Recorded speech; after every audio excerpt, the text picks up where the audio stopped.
Hey guys, today I wanted to discuss Microsoft Excel, and especially if you're working in Office 365 and you're working with an Excel document and then it suddenly just goes away, it disappears, it just goes away. Like it doesn't give you a warning or anything, it just closes out. And there's several things that could be an issue.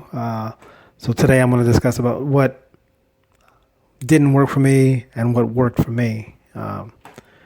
But online somewhere it says, go into File, Options, click Advanced, and go down to Display, Disable Hardware Graphics Acceleration. Just click that, and it should fix the problem. Of course, it didn't fix the problem. There were several other topics, and it just keeps going forever. You're trying to find the problem, you can't fix it, and it just goes down different rabbit holes. So I think part of what I wanted to discuss too is Office 365 and regular Office. So when we talk about linking databases to Excel, so let's just say you have a database, you don't want other users, you don't, not that you don't trust them, but less errors and people are more comfortable with Excel. You want to have them work in Excel as much as possible, so you'll link whatever fields and stuff coming from the database to Excel. So all they have to do is click refresh. The easiest would be, to go to data, get data from database, and then you select your Microsoft Access. Takes a little bit for it to show up. Select your database, click import.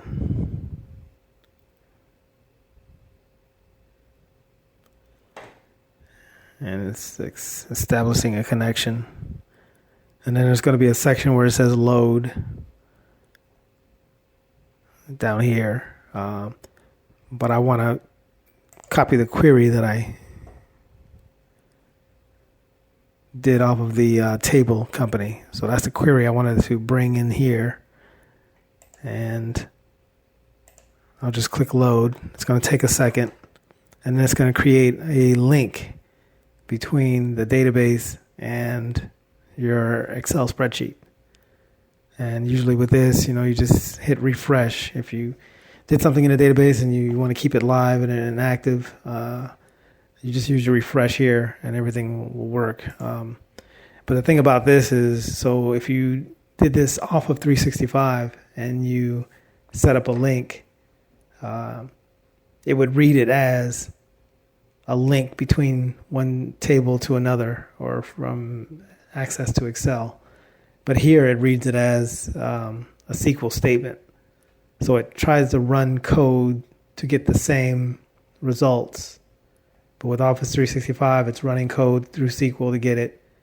With no Office 365, you don't have to go through that to establish the connection. I state that partly because, sometimes it's configuration issues or whatever between older Excel documents, and once a user has transferred over to Office 365, you're going to have configuration issues. It's just going to battle each other. So the workaround for me, part of it was, I had to contact our IT department, and the first thing they tried to do was a repair on Office 365. So if it was installed on your machine, and it could have been installed with errors, so have them first run a repair on the installation of Office 365 and see if they can fix that. And then it was just going through one of the sheets that I was having difficulty with.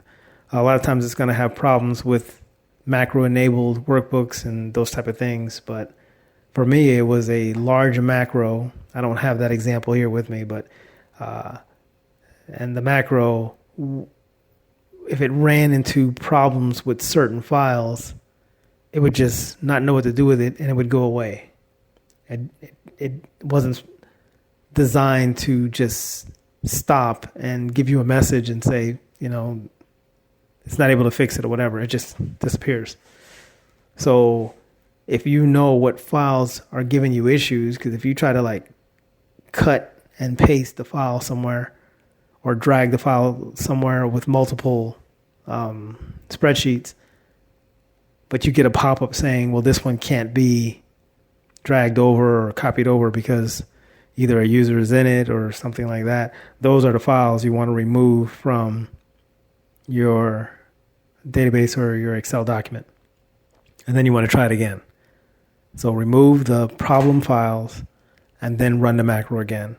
And more than likely, you're not going to get the issue of Excel going away. It should continue through the rest of the macros because it had difficulty with the 2 or 3 or 4 different files that were causing it issues in the beginning.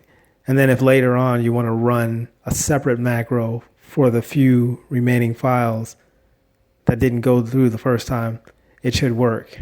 So I don't have an example here with me, but that should be 2 good options that you can try the next time your Excel goes away. And a third option too is, so right now the autosave is set to off. But when you set the autosave to on and you copy your file to your desktop, it's automatically saving. So let's just say you have problems with your Excel going away. Copy and paste that to your desktop to where your autosave is on. So even if your macro is running and then it suddenly goes away, the autosave will at least capture some of the information that Excel was able to recover. So you're not out of a total loss of the document. So I hope this helps. It's a really annoying problem, but try these different things and see how it works for you. Okay, as always, like, comment, and subscribe, and visit us on the web at www.graycomconsulting.com. Thanks.